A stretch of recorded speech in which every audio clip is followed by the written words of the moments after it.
মেহেরপুরে মাদক বিরোধী টাস্ক ফোর্সের অভিযানে স্বামী, স্ত্রী, শ্বশুর শাশুড়ি সহ ৫ জনকে হেরোইন এবং ৫ লক্ষাধিক টাকা সহ আটক করা হয়েছে। মঙ্গলবার সকালে মেহেরপুর শহরের মল্লিকপাড়া এবং মিয়াপাড়ায় অভিযান চালিয়ে ৫ জনকে আটক করা হয় এবং ২০ গ্রাম হেরোইন ও মাদক বিক্রির ৫,৬২,৩২০ টাকা উদ্ধার করা হয়েছে।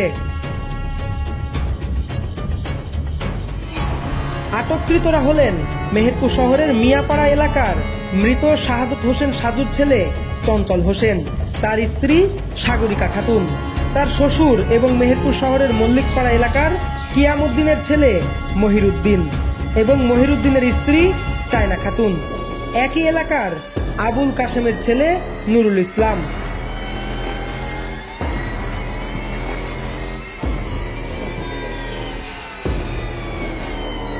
জানা গেছে, গোপন সংবাদের ভিত্তিতে মেহেরপুর যৌথ বাহিনীর একটি টিম মেহেরপুর সদর উপজেলা নির্বাহী অফিসার খায়রুল ইসলামের নেতৃত্বে শহরের মল্লিকপাড়া এবং মিয়াপাড়ায় মাদক বিরোধী অভিযান চালায়। এই সময় মহিরুদ্দিন এবং চঞ্চল হোসেনের বাড়ি থেকে ২০ গ্রাম হেরোইন উদ্ধার করে। এই সময় মাদক বিক্রির আরও ৫,৬২,৩২০ টাকা উদ্ধার করে যৌথ বাহিনী।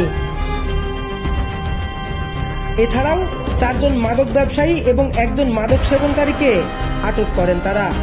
পরে সেখানে ভ্রাম্যমাণ আদালত বসিয়ে নুরুল ইসলাম নামের এক মাদক সেবনকারীকে মাদকদ্রব্য নিয়ন্ত্রণ আইনের ২০১৮ এর ৩৬-এর ৫ ধারায় ৩ মাসের কারাদণ্ড দেওয়া হয়। ভ্রাম্যমাণ আদালত পরিচালনা করেন মেহেরপুর সদর উপজেলা নির্বাহী অফিসার মোহাম্মদ খায়রুল ইসলাম। এই সময় সেখানে উপস্থিত ছিলেন জেলা মাদকদ্রব্য নিয়ন্ত্রণ অধিদপ্তরের উপপরিচালক মিজানুর রহমান সহ যৌথ বাহিনীর একটি টিম। বাকি ৪ জন মাদক ব্যবসায়ীর বিরুদ্ধে মাদকদ্রব্য নিয়ন্ত্রণ আইনে একটি মামলা দায়েরের প্রস্তুতি চলমান রয়েছে। SM Mehrab Hossain, Meherpur news, Meherpur.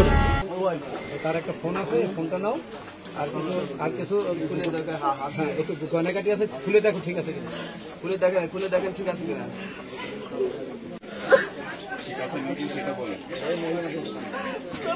আমার বাবা অসুস্থ,